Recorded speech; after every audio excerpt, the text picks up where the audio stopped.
Okay, good afternoon, you beautiful human beings. Guys, I don't know why I haven't thought about this a little bit earlier, but live should be for Premium Plus members only. After the fact, the world can watch, they can ask the questions they have to ask, but lives, I think, do have to be reserved for you guys. So use the comments, ask questions, do what it is you got to do.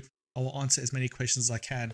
The beautiful Miss Marchabot will still monitor the comments and just point out what I need to answer to every one of you. So, as I mentioned in the group, guys, this week has been a little bit chaotic. We smashed Monday out of the park, and I'm hoping you're using obviously some of the pips and profits from Monday to keep a good week rolling. However, I have noticed a little bit of the price action, a little bit of the ebb and flow in the market is not there from Tuesday till today. However, this may turn around. We might see a crazy Thursday, we might see a killer Friday. Remember, Friday is NFP. We will be doing that live, and that was to also make up to you guys for some of the delays this week. We'll be trading NFP live. I don't like trading Fridays, don't necessarily like trading NFPs, but we do sometimes from time to time absolutely smash out the park, provided we don't just get a big whipsaw, right? Provided there's not just a bunch of noise in the market. So quickly, in the next 5 minutes, what do you need to know about today that is so important, and what do you need to know for your trading journey, right? So first things first, most important item is we are going to be having the initial jobless claims coming in the next few minutes, right? Next 28 minutes, 2:30 on the dot. If you're watching this after the fact, 2:30 GMT plus 2.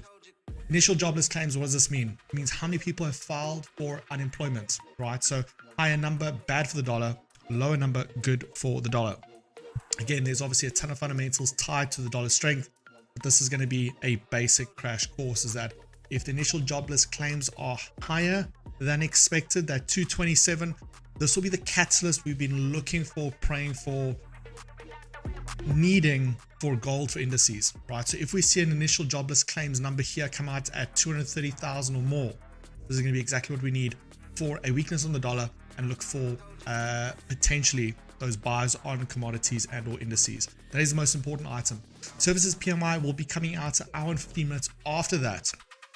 Okay, and the service PMI essentially just the Purchaser Manager Index, otherwise also known as looking at inflation on the PMI data front, right? Higher number than expected, good for the dollar. Lower number than expected, bad for the dollar. So just general that you need to obviously keep an eye out for. ISM non-manufacturing PMI, also something worth keeping an eye out for. Other than that, there's not going to be too much else that happens. However, I just want to point out that the Bank of England also had an interest rate decision. They lifted the base interest rate by that 0.25%. So I just want to make you aware that has happened. You are trading the pound, euro pound related instruments, that if you have seen a bit of a move in the last little bit, that is going to be due to that alone.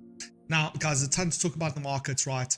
A lot of people are just saying that Fitch downgraded the US credit rating was just an excuse for stocks to be sold. I sent through 2 articles that I really wanted you guys to read this morning. If you didn't, go back into the groups, read those articles for this morning.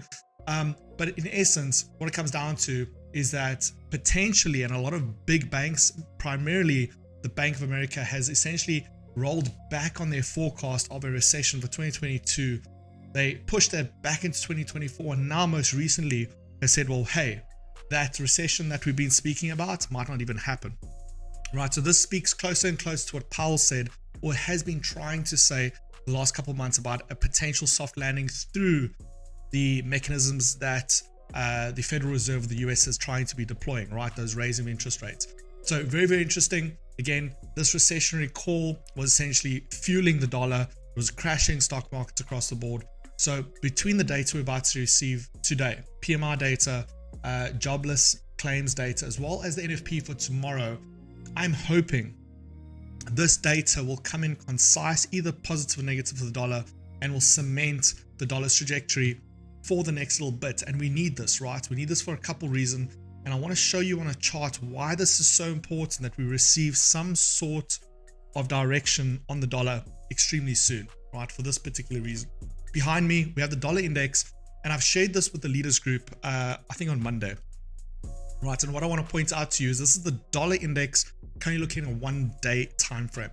The important thing to look out for here is the fact that we have this pretty aggressive bear market currently sitting on the dollar index, and that is pretty much the end of 2022, start of 2023. As you guys know, we've seen the rally on Wall Street, we've seen the rally on commodities.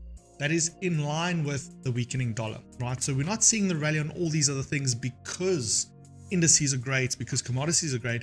We're seeing a rally on all these other items because the dollar's been weak, right? Dollar weak, We know some of those fundamentals come around some of these interest rates, etc. However, what I want to point out to you is that we are at a pivotal, an important moment in time when we have a look at that dollar index, right? Earlier coming into the start of this week, and there's obviously a daily time frame. So yesterday I was really looking forward to, and the reason why we were looking at having some gold optimisms in terms of long positions, optimisms long on the US 30, so that you understand why we do what we do, is that it was expected that the gold would push, would rally, would obviously test this resistance zone, but then be rejected. A dollar rejection at these zones would cause a rally on all these other items that we were looking for yesterday. Luckily, in a lot of the cases, we were able to get out at break even, or when we saw the volume wasn't present, we were able to just get out the trade completely, sometimes in profit, ideally sometimes in break even. But this is looking at the dollar potentially retracing off these highs.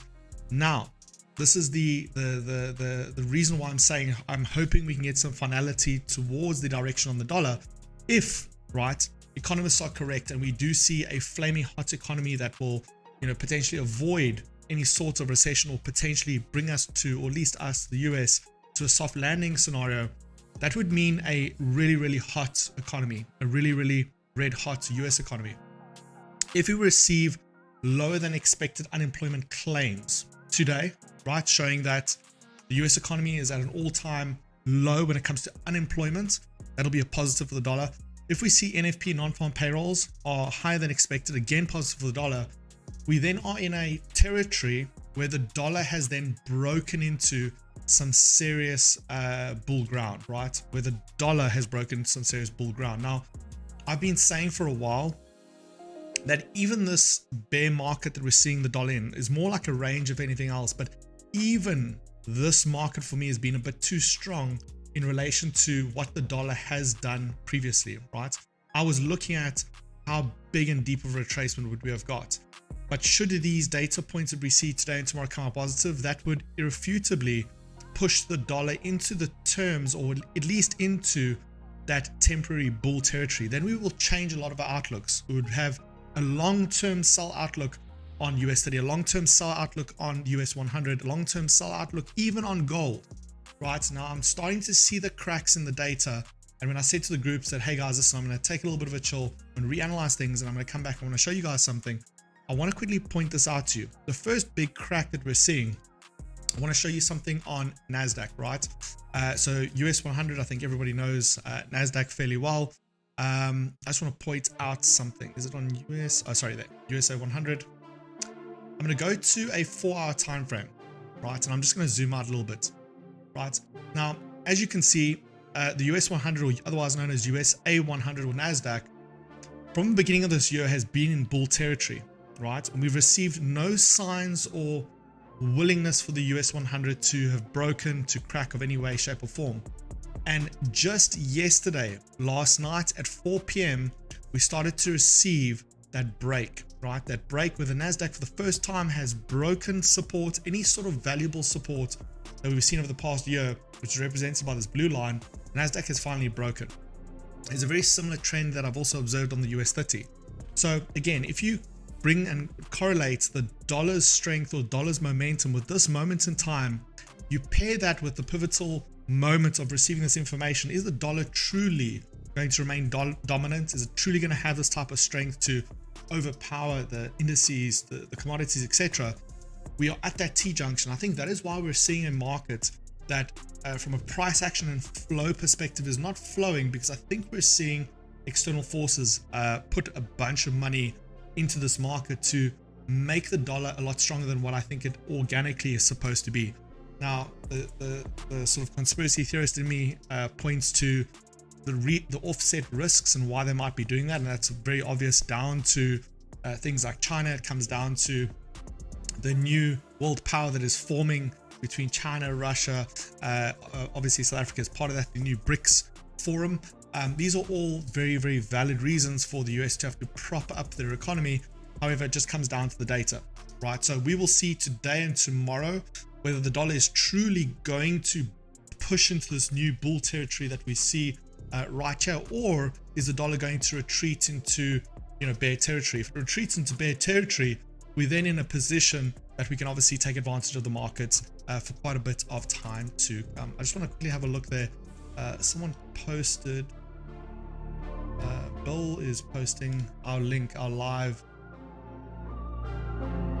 Yeah, so I've deleted him and removed him from Bill. So if you've gone ahead and shared this with other groups, I've unfortunately kicked you from the groups, right? So if you're seeing that now, I apologize. This is not to be shared with public groups. That's why you're in Premium Plus. Okay. So I just want everybody to understand, because sometimes when we say, hey, listen, the market's acting strange, it's hard to communicate in full detail of why that is. I do believe this moment in time that we're seeing this potential dollar dominance, dollar strength, sort of waving in the sky. I think this is the reason why we're seeing some of those price action movements that we are.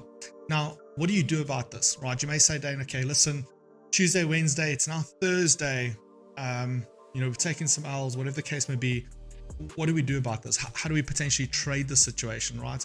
So I think it's pretty simple. I just want to point out that gold has been pushing low. We need to obviously fully understand that.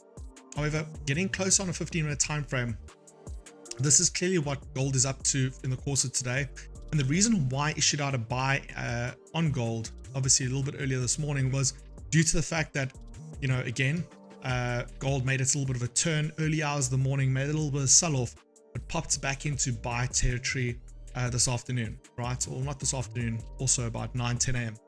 We sat and hovered at that 1936, 1937 mark and then pulled down. However, we were looking for a tight stop loss. We did not want to sell in this channel or buy in this channel, right? So what I would do if you're looking to capitalize on some of that fundamental data would be map out this upper channel here on a 5-minute time frame on gold as an example, and then look for buy opportunity breakouts, that 1937.50 mark, and then again just below where current market price is. Alternatively, utilize that 9 a.m. otherwise 10 on your charts.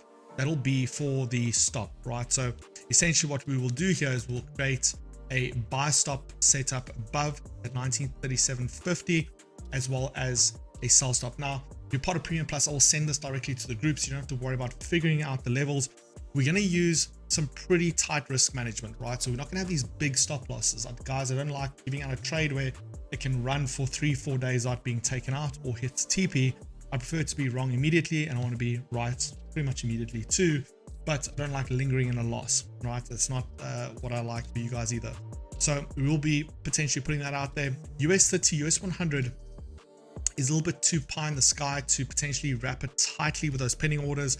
We have some market structure, but it's not tight enough to catch from a pending order perspective, right? US 100 may give us a little bit of a tighter market structure here. So I may look at entering or at least executing and sending out a pending around the structure, but for the time being, it's more than likely going to be focused around gold, right? Again, with the panic that's in the world right now, we are going to then focus on a safe haven. We are going to focus at something that the rest of the world will also find some value in.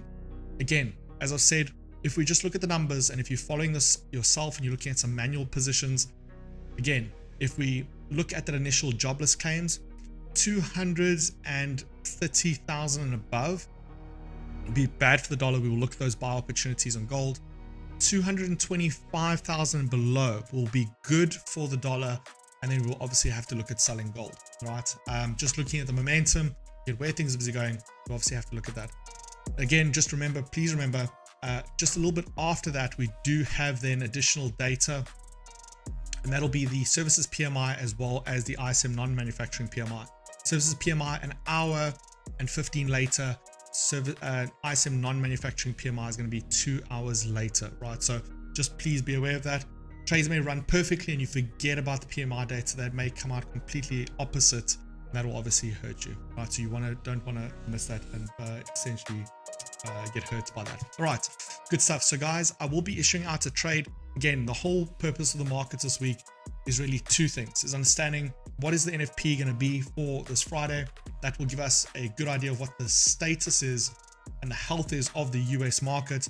That's going to be the first item. The second item is going to be what will the Fed be planning in terms of the interest rate increases. The consensus is that there's still going to be one more increase. But another thing I want you guys to understand, and I'll break it down even further tomorrow, is that as these interest rate increases come to a head or come to an absolute high, right? Every time interest rates are increased, government bonds, government yields become more attractive than, let's say, Wall Street. But when they reach an absolute high, right, you need to understand that Wall Street will start, or at least government bonds and yields will start de-investing and moving things back into slightly more riskier assets. Because again, only thing to come from that is for interest rates start dropping. If you've got a government bond or something that has a yield that's tied to interest rates, that yield will drop as interest rates decrease. So there is a tipping point at which even these high interest rates, once they start to turn, once they hit that peak or that high, for those of you know how banks and liquidity providers work in terms of putting money in things, they don't buy the lows and sell the highs. As something moves lower, they buy it. As something moves higher, they sell it. It works a very similar way from an interest rate perspective. So there is going to be opportunities. However, what we need to figure out this week is primarily looking at that dollar index is, will the dollar remain dominant over this month of August? Or are we going to see a rejection of these key levels, and will the dollar continue to sell off and cool down, which I believe it needs to and should, because it's just been way too hot over the course of this recession that we apparently never had, right? So those are going to be the key items we need to take care of. I'm going to prepare some orders now. If you are part of Premium Plus, I'll send those orders to you. Let's see if we can smash and milk the markets today. Guys, remember, if you're not a part of Premium Plus and you're watching this after the fact, you can get into Premium Plus. It's less than $1 a day. You get a ton of value. You just need to have an HFM account to be able to qualify for that. Link is the description of all the groups. It should be pretty easy and straightforward in order to get into. Outside of that, guys, as always, when things are great, they are amazing, right? But when markets are slightly a little bit erratic, that's when risk management counts, right? I've seen people double, triple accounts going to 6 figures and above. Everybody's celebrating when things are good. When times and markets are slightly tricky, this is where risk management matters more than anything else. The clients that I have that I can see that are using risk management means that even in difficult times, they're smiling, they're saying, listen, I've learned something today, great stuff. The guys that are not using risk management, I can tell you now, are not smiling. It only takes 3-4 bad trades in order to completely destroy an account where there's no risk involved or risk management involved. So this is the time to be practicing risk management. Outside of that, guys, as always, you know the drill. Be safe, trade safe, and until I see you a little bit later, as always, goodbye.